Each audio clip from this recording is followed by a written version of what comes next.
Kolkata high court के पूर्व जज जस्टिस कर्नन को गिरफ्तार कर लिया गया है। वो दलित थे।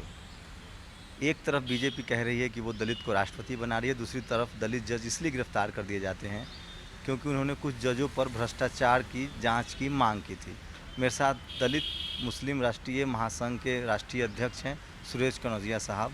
उनसे जानने समझने की कोशिश करेंगे कि जो जस्टिस कर्नन की गिरफ्तारी हुई है उसको लेकर खासकर दलित मुस्लिम माइनॉरिटी बहुजन समाज किस तरह से देख रहा है, और जो कोविंद को जिनको राष्ट्रपति के लिए कैंडिडेट बनाया गया है उसको लेकर क्या प्रतिक्रिया है। सर, जस्टिस कर्नन के साथ जो हो रहा है उसको लेकर समाज में क्या प्रतिक्रिया हो रही है? क्योंकि आप लोग लगातार ग्रास रूट पर काम करते हैं, लोगों से मिलते हैं, कि किस तरह से लोग ले रहे हैं कि उन्हें किस बात की सज़ा मिल रही है?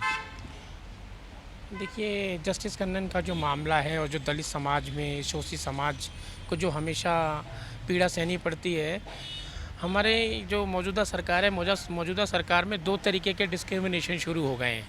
एक तो जो लोग ज़मीन में रहते हैं, जो अनएजुकेटेड लोग हैं, उनके साथ अलग तरीके का भेदभाव किया जाता है, और जो स्टैब्लिश लोग हैं, जुडिशली में हैं और जो व्यापार में हैं, उनके साथ एक अलग तरीके का अनजस्टिस होता है, जैसा जस्टिस कन्नन के साथ किया इन लोगों ने। जस्टिस कन्नन के ऊपर जब इन्होंने केस शुरू किया तो जस्टिस कन्नन उस समय हाई कोर्ट के जज थे।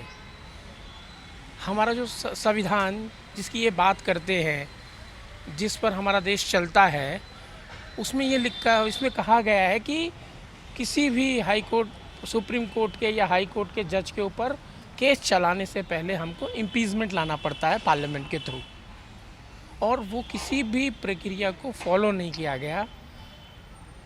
इसीलिए वो केस सस्टेन ही नहीं करता। सुप्रीम कोर्ट के जजेस ने दलित वर्सेस अदर्स करके दलितों को बदनाम करने का ये काम किया है कि दलित लोग बड़े पदों पे पहुंचने के बाद उनको मानसिक रूप से परेशान बताया जा रहा है, जिससे कि उनको ज़्यादा बदनाम किया जाए। क्या लग रहा है कि जस्टिस कर्नन ने जो चिट्ठी लिखी थी प्राइम मिनिस्टर को, जिसमें उन्होंने 20 जजों के नाम बताए थे और कहा था कि इन पर करप्शन के आरोप साबित हो सकते हैं, आप जांच कराइए, क्या लग रहा है इसकी सज़ा उन्हें मिल रही है? क्योंकि उन्होंने उस विभाग में रहते हुए अपने ही लोगों के खिलाफ, जुडिशरी में रहते हुए जजों के खिलाफ जो मोर्चा खोला, चूँकि वो चाहते थे कि ट्रांसपेरेंट तरीके से जाँच हो, इसकी सज़ा मिल रही है? नहीं, मैं बताऊं क्या है, मैंने काफ़ी वर्षों में मैंने ये देखा है कि बहुत सारे जजेस हैं, जस्टिस काटजू हैं, बहुत सारे जजेस ने कहा है कि जुडिशली भ्रष्ट है, लेकिन उनके खिलाफ कभी ऐसी कोई कार्रवाई नहीं हुई। और मैं जस्टिस कन्नन एक ऐसे निहायती शरीफ और ईमानदार जज हैं जिन्होंने भारत के प्रधानमंत्री को पत्र लिखा कि आप जी इसकी इंक्वायरी कराइए। उन्होंने केवल ये नहीं कहा, उन्होंने कहा ये भ्रष्ट हैं, आप इनकी इंक्वायरी करना चाहिए। भारत के प्रधानमंत्री नरेंद्र मोदी, जहां वो दावा करते हैं कि हमारे देश में दलितों का उत्थान हो रहा है, उन्होंने इस पत्र को सही रूप से देखा नहीं और उस पत्र पर कार्रवाई नहीं की। इसके लिए हम प्रधानमंत्री का भी विरोध करते हैं। देखिए, एक बड़ा मामला है। आप समझिए कि हम तमाम लोग कहते हैं कि जब सिस्टम में जाएंगे तब सिस्टम को बदलेंगे, लेकिन जैसे ही आप सिस्टम में घुसते हैं, सिस्टम आपको अपने आगोश में ले लेती है, आपको गिरोह में ले लेती है और फिर आप बोल नहीं पाते हैं। लेकिन वो शख्स जो सिस्टम में हो और सिस्टम उसी सिस्टम के खिलाफ बात करे तो उसको किस तरह की कठिनाई का सामना करना पड़ता है। इसीलिए हो सकता है कि कोई ईमानदार आदमी, जैसे जब हाईवे का मामला आया था, अटल बिहारी वाजपेयी उस समय प्रधानमंत्री थे और एक सत्येंद्र दुबे नाम के शख्स ने, जो इंजीनियर थे, उन्होंने भ्रष्टाचार के आरोप की चिट्ठी लिखी थी, बाद में उनकी हत्या हो गई थी। जस्टिस कन्नन भी सिस्टम में थे, जुडिशरी में थे, कोलकाता हाई कोर्ट के जज थे। उसके बाद उन्होंने चिट्ठी लिखी, 20 लोगों पर आरोप लगाया, और संजोग ऐसा है कि जिन पर आरोप उन्होंने लगाए थे, उनकी जाँच की मांग की थी, उन्हीं में से जो कुछ जज हैं उन्होंने उनके मामले की सुनवाई कर रहे हैं। क्या लग रहा है कि जस्टिस कर्नन के लिए न्याय मिल पाना आपको लगता है संभव है? देखिए, जब तक भारत के प्रधानमंत्री और राष्ट्रपति इसमें हस्तक्षेप नहीं करेंगे तो मुझे नहीं लगता कि हिंदुस्तान में अभी जस्टिस कन्नन को और दलित समाज को न्याय मिल सकता है। लोगों की क्या प्रतिक्रिया, क्या लोग गुस्से में हैं इस बात को लेकर? बहुजन समाज के पढ़े लिखे लोग इतने क्रोध में हैं, उनको डराया जा रहा है कि जब हम चीफ हाई कोर्ट के जज को अंदर कर सकते हैं तो तुम्हें कभी भी अंदर कर सकते हैं।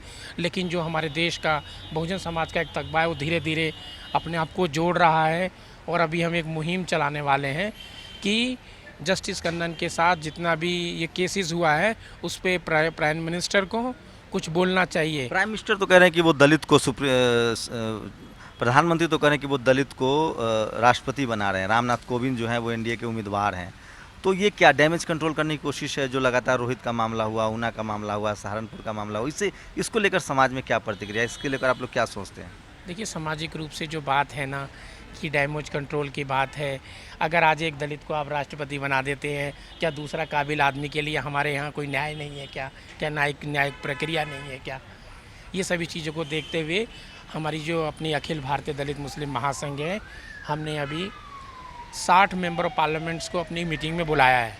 हम उनसे सिग्नेचर करवाएंगे और जस्टिस कन्नन को रिहा करने के लिए, क्योंकि वो कोई केस ही नहीं है, उसका दोबारा से रिव्यू होना यहाँ चाहिए। से न्याय नहीं मिला तो क्या करें? तो हम यूएन में जाएंगे, क्योंकि बाबा भीमराव अंबेडकर के साथ भी इन्होंने ऐसा ही किया था, क्योंकि बाबा भीमराव अंबेडकर को भी उस समय इसी तरीके से प्रताड़ित किया जा रहा था।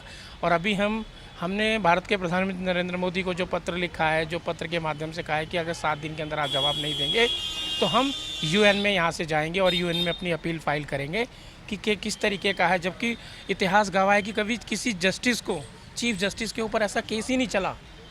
ये बहुत गंभीर मसला है। आप समझिए कि भारत के जो जुडिशियरी सिस्टम है उसमें एक दलित जज के साथ खुद प्रताड़ित होना पड़ रहा है दलित जज को। और ये सही बात है कि आप हाई कोर्ट के जज हो, सुप्रीम कोर्ट के जज हो, उनको इम्यून मिला हुआ है, उनको ये विशेषाधिकार था कि वो बगैर इम्पीचमेंट के उन पर कार्रवाई नहीं हो सकती। लेकिन ये पहला मामला है कि एक दलित जज जस्टिस कर्नन, जिन्होंने बहुत सारे फैसले दिए हैं, स्पीडी ट्रायल के लिए जाने जाते थे, उनके साथ उनकी गिरफ्तारी हो चुकी है रिटायरमेंट के बाद। जस्टिस हम कोविंद पर आते हैं, रामनाथ कोविंद पर। क्या लग रहा है कि वो आरएसएस में रहे हैं, वो राज्यसभा में 10 साल रहे हैं, बीजेपी के साथ रहे हैं, आरएसएस रहे हैं, कभी दलित हित पर बात नहीं की, उन्होंने रिजर्वेशन के खिलाफ भी बयान। तो क्या दलित समाज उनका एक्सेप्टेंस है कि उनको लग रहा है कि राष्ट्रपति बनने के बाद हो सकता है कि रामनाथ कोविंद जो दलित एट्रोसिटी के मामले हैं, दलितों पर अत्याचार के मामले, उसको लेकर वो निष्पक्ष भाव से काम करेंगे, या कोई बड़ी साजिश की बू आ रही है कि हो सकता है रामनाथ कोविंद के कंधे पर बंदूक रखकर संविधान संशोधन, आरक्षण में संशोधन की बात भी की जाए, आरएसएस करे? देखिए, मैं यहाँ तक बताऊँ, जहाँ तक हाँ अभी जो राष्ट्रपति के कैंडिडेट हैं उनके विषय में जो भी देश में चल रहा है, जो जैसा उनका पिछला इतिहास है, क्योंकि वो पिछले इतिहास में जब हम अंबेडकर के इतिहास को मानते हैं, अंबेडकर की रचनाओं को पढ़ते हैं, उनसे हम प्रेरणा लेते हैं, मेरे को ऐसा नहीं लगता कि वो किसी भी एक अंबेडकर की एक तस्वीर से वो अपनी तकदीर को बदलना चाहते हैं, जो हमारे राष्ट्रपति के कैंडिडेट हैं। मुझे ऐसा नहीं लगता कि अगर उनको इतना समाज ये बात स्वीकारने के लिए तैयार है, क्योंकि बीजेपी में बहुत सारे नेता हैं जो दलित समाज से हैं, मंत्री हैं, मंत्रिमंडल में हैं, लेकिन वो लोग सहारनपुर का मामला हुआ उस समय नहीं बोलते। तो क्या समाज में गुस्सा है? क्या कहता है आप लोग, क्योंकि लगातार लोगों से मिलते हैं? नहीं, गुस्सा तो है ही नहीं। मैं ये कहना, मैं गुस्सा लोगों में रहता है, लेकिन गुस्सा वो फूटने का, गुस्सा निकालने का समय होता है हमेशा। समय अभी धीरे धीरे ऐसा हो रहा है कि इस देश में सामाजिक रूप से जो नुकसान हो रहा है ना, वो अभी हमें दिख नहीं रहा है। वो आने वाले 1-1.5 सालों में जब लोकसभा में चुनाव आएंगे, जब ऐसी कुछ बात होगी जहां साइलेंट रेवोल्यूशन की बात होती है, वहां पर ये रिज़ल्ट देखने को मिलेगा। मैं ये एक प्रश्न करना चाहता हूं होने वाले राष्ट्रपति से, क्या उनको नज़र नहीं आता कि मेरे समाज के आदमी को, हमारे समाज पे एक ऐसा कलंक लगा दिया गया है जुडिशरी के द्वारा, जिसे धोना नामुमकिन ही नहीं, बहुत मुश्किल हो जाएगा हमें थोड़े समय के बाद। उनको सबसे पहले, पत्रकारों को भी मैं कहना चाहता हूँ कि उनको एक क्वेश्चन पूछना चाहिए कि आपका उस विषय पे क्या कहना है। देखिए, बहुत ही बड़ा सवाल उठा रहे हैं कनौजिया साहब।